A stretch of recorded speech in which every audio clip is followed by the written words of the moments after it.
মঞ্জু এখন ইন্টারন্যাশনাল দালাল। কারণ মঞ্জুরে তুমি দালালি শিখাইতে আইসো না, কারণ মঞ্জু দালাল থাবায়া দালাল হয়েছে। দালাল, তুমি ভাইবো না যে আমি চুপ করে রয়েছি দেখে তোমারে ভুলে গেছি। এসি রুম, ইয়া বড় কোম্পানি, 4-5 হাজার লোক, আমি তো এনে কয়েকটা উড় ছাড়া আর কয়েকটা কুত্তা ছাড়া কিছু দেখি না। আমার ভিডিওটা যদি তোর সামনে যায়, ওই দিনের থেকে তুই আল্লাহ আল্লাহ করতে থাক। আমি তোরে কি যে গান শোনামু, তোর আমি কার গান শোনামু তুই কত? খাইছে আমায় খাইছে রে, মতের নেশায় পাইছে রে, ওরে সান্দে মানরে কুলুস কইরা দে। কথা ছিল দেশে এসে দালালকে বাংলা সিনেমার জনপ্রিয় ভিলেন ডিপজলের সানডে মানডে ক্লোজ করে দে গানটি শোনাবেন, কিন্তু ঘটল তার উল্টো। গান ঠিকই শোনালেন, তবে দালালকে না, তার ভক্তদের। তোমাকে ছাড়া আমার একটা দিন কাটে না তো ভালো হয়, কাটে না রঙিন।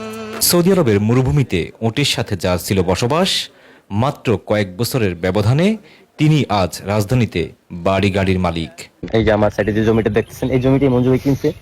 ভাই এখানে বাড়ি করলে কিন্তু রোদের তাপে অনেক, ওই যে দেখেন পিছনে আসসালামু আলাইকুম ভাই। ওয়ালাইকুম আসসালাম। কি অবস্থা, কেমন আছেন? আলহামদুলিল্লাহ ভালো আছি। ভিডিও করতেছেন? জি ভাইজান, ভিডিও করতেছি। আমি এখন এসেছি শাক তুলতে। আপনাদের ভাবি সাহেব ওই যে ওখানে শাক তুলতেছে অলরেডি। কিভাবে হলো এই পরিবর্তন? একটু পিছু ফিরে তাকালে দেখা যায় এর মূলধন প্রবাসীদের সহানুভূতি ও সোশ্যাল মিডিয়ার জনপ্রিয়তা। দেশে ফিরেই একটি ট্রাভেল এজেন্সিতে চাকরি নেন মঞ্জু। প্রবাসীদের ভাষায় তিনি নিজেই বনে যান দালাল। লোভনীয় কাজের অফার নিয়ে নিয়মিত ফেসবুক লাইভ করতেন মঞ্জু, আর সেই টোপে পা দেন অনেকেই। পদ হচ্ছে ক্লিনার, মাদ্রাসা ক্লিনারের কাজ করবেন। বেতন হচ্ছে 10 ঘন্টা, বেতন হচ্ছে 1000 রিয়াল। ওই আমার মন বসে না শহরে। চাকরির সুবাদে রাতারাতি পরিবর্তন ঘটে মঞ্জুর জীবনে।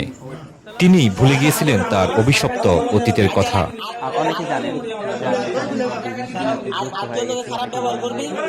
যে এখন দেশে গিয়ে দালালি করতেছে।